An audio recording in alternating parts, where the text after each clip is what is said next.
Hey, second grade.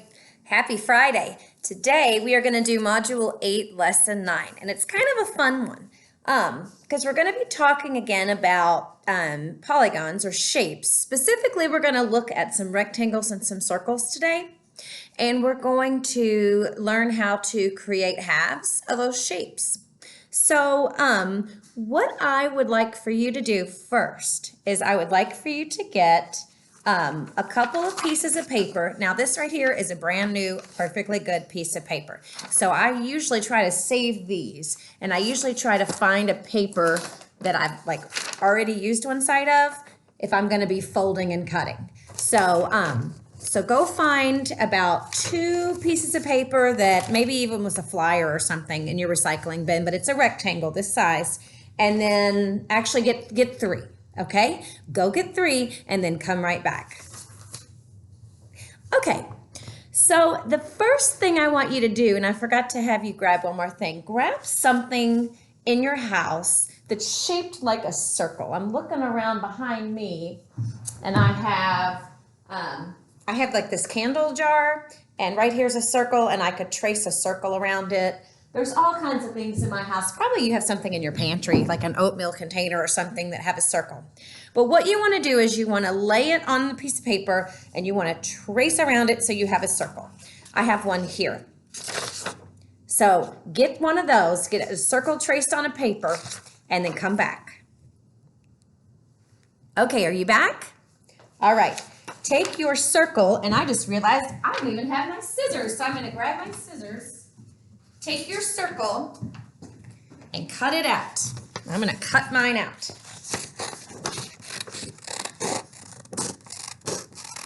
I'm trying to cut quickly here. I don't want to cut too quickly because I do want my circle to actually be the shape of a circle.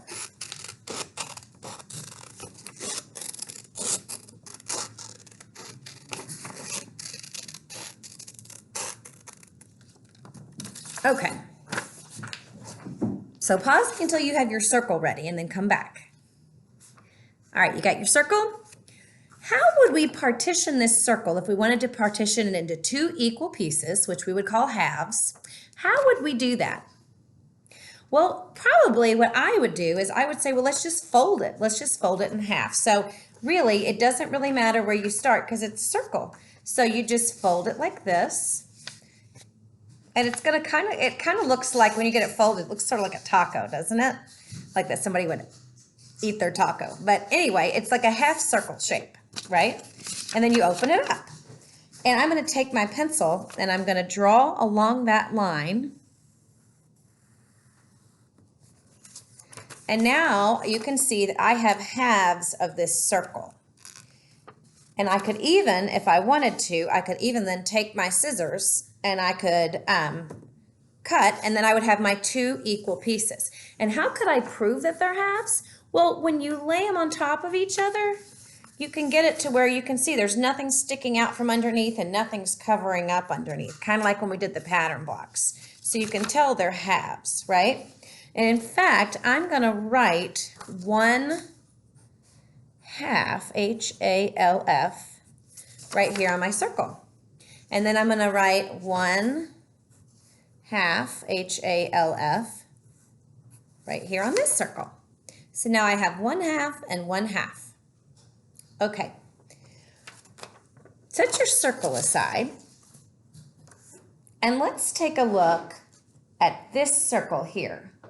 Let's take a look specifically at this circle right here. Is this showing halves? They've shaded in this part, and then this part is white. Is this line here the halfway? No. How can you tell? Are the 2 pieces the same size? No. On mine, this one, the 2 pieces were the same size. So you can see that that line has to go right through the middle of the circle for them to be halves. So that's not halves, so I'm going to cross that off. The big old X like that. That is not halves. But then I want you to look at this circle down here. This circle down here looks just like my circle here, especially if I turn it. Now you can see that this is half is shaded and half is not shaded. Thank you, Sophia. So we can say yes. Well, this is half, look. Is that half? Yes. Aha, you're really good at second grade math, Sophia. Okay, so yes, that is showing halves. Okay, let's talk about a rectangle now. So that's where you get your other piece of paper. Go ahead and fold this in half for me. There's a lot of different ways to fold this rectangle in half. Maybe you folded it like this. Maybe you folded it like this. I know sometimes when you're in like kindergarten, the teacher will say, okay, fold it the hamburger way, fold it the hot dog way. But that's kind of, they're showing you that there's two different ways that you can fold a rectangular piece of paper in half, right? And so you could fold it that way, you could fold it this way. And if it's sometimes this, it won't really work on this paper, but if it was a square piece of paper, there's even you could do it diagonally too. And that would show a half, okay? Because you have what's called partitioned. Say that word with me. Partitioned. When you partition, you make parts. And when you've partitioned or divided your paper into equal parts, we call those halves. So what you can do then is, let's take a look at some of these rectangles here. Let's look at A. Is A partitioned into halves?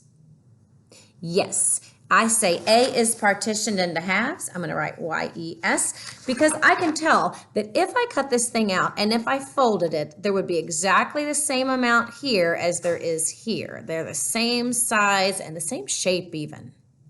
What about this one? Is this halves? This one looks like the one we were talking about where it could be diagonal. Now this isn't a square, so I was going to have trouble if I did mine. This is a rectangle, but can't you tell that if you were to cut this thing in half and if you were to flip this one over and around, you'd be able to lay it right on top of this one. These are the same size, same shape, they're just turned. So I'm going to write yes, that shows halves right there. Okay, what about, oh, this is interesting. Look at this one. I'm seeing three pieces. 1, 2, 3. Now, are you thinking, is this thirds? 1, 2, 3. It is 3 parts, but is it thirds? No way. This piece is way bigger than these two, so it's not thirds. But you know, I was thinking, could it be halves? I guess if you were calling these two pieces a half, if you put them together. And then this one piece a half if you put them together. So this is sort of a yes-no, I think. And then finally, my last one on here are these halves.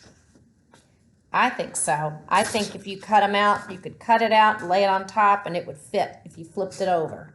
So you would have halves.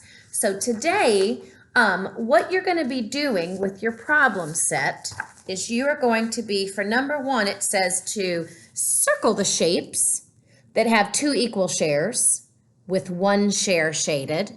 So if you have more than 2 shares there, you don't have 2 equal shares. So it can't have 3 pieces like this one does. That one's already out.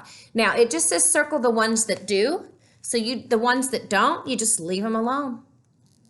And then down here on this one, shade 1/2 of the shapes that are split into 2 equal shares. So this was split into 2 equal shares. So they shaded 1/2. Look at this one. Are those 2 equal shares? No. So you don't do anything to this one. You just leave it blank. You don't shade one of the parts. Nope. You're only shading if they truly are halves, okay?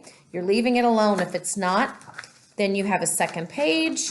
And the second page, oh, it makes me sad. It says compare your halves to your partners, and you don't have a partner because we're not working at school, but we can do it. And you can partition your shapes to show halves, shade 1/2 of each. And then what they were wanting you to do was to see that there's more than one way that you could do it. So like maybe you might shade this half, and then your partner might have come down this way and shaded half anyway. All right, guys, I know you're going to have fun with this one today. I know you're going to get it done in no time and be outside playing, all right? Happy Friday. See you next week.